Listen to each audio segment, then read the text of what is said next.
Grace and peace, y'all. And I hope you're having a beautiful evening.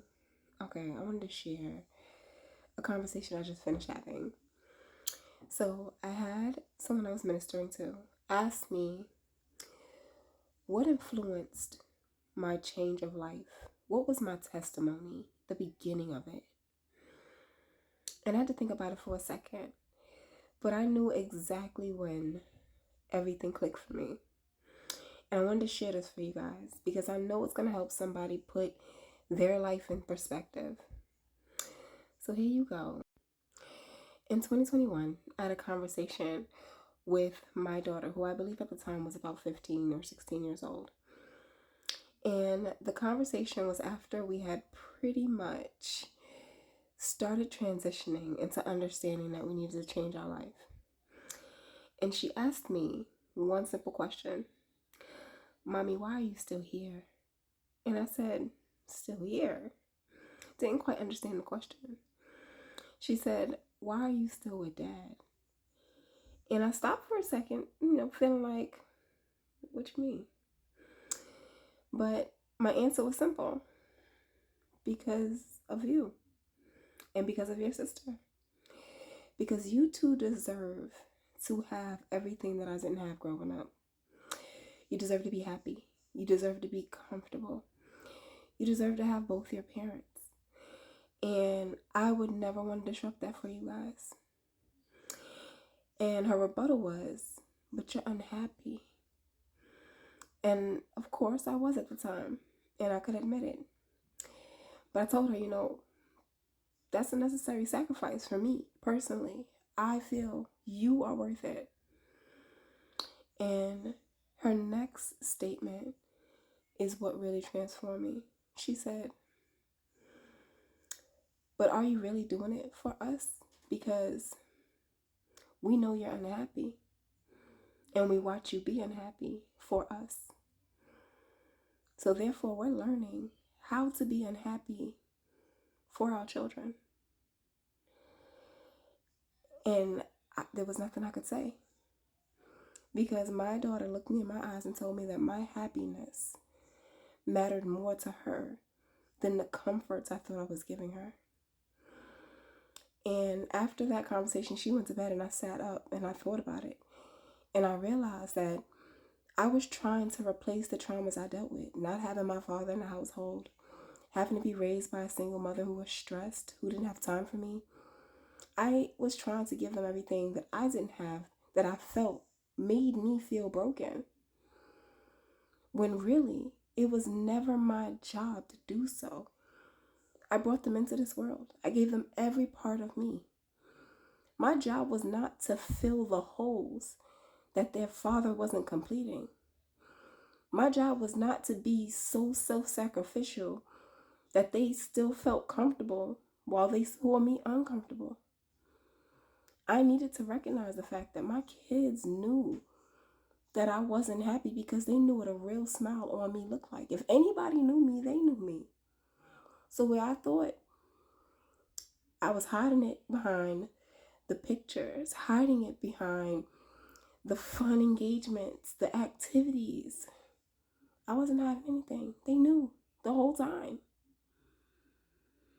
And worst of all, my own daughter put it in perspective that where I was helping keep their dad in their life, he was the reason why he didn't need to be there.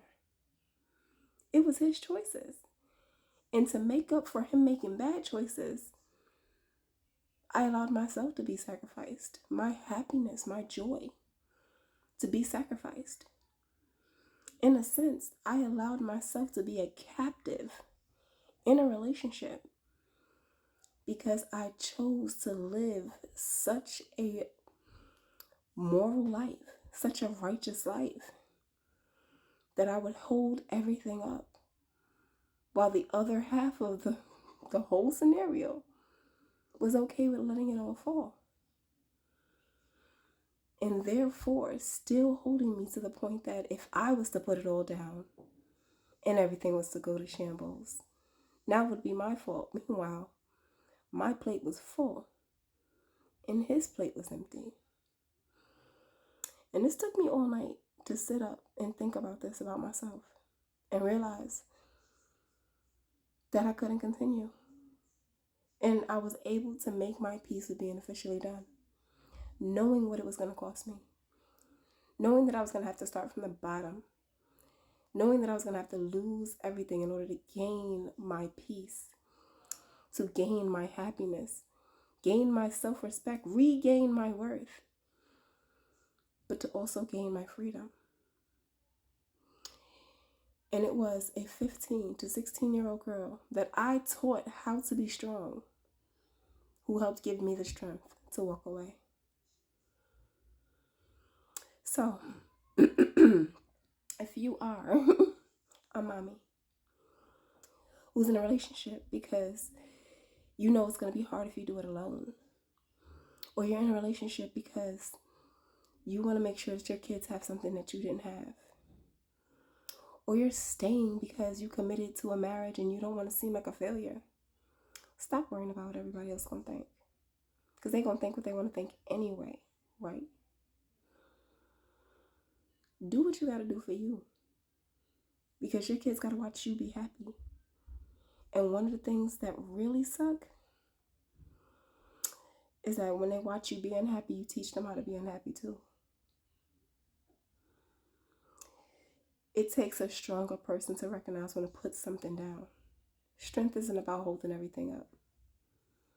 Strength sometimes is knowing when to let it go and knowing when to put it down.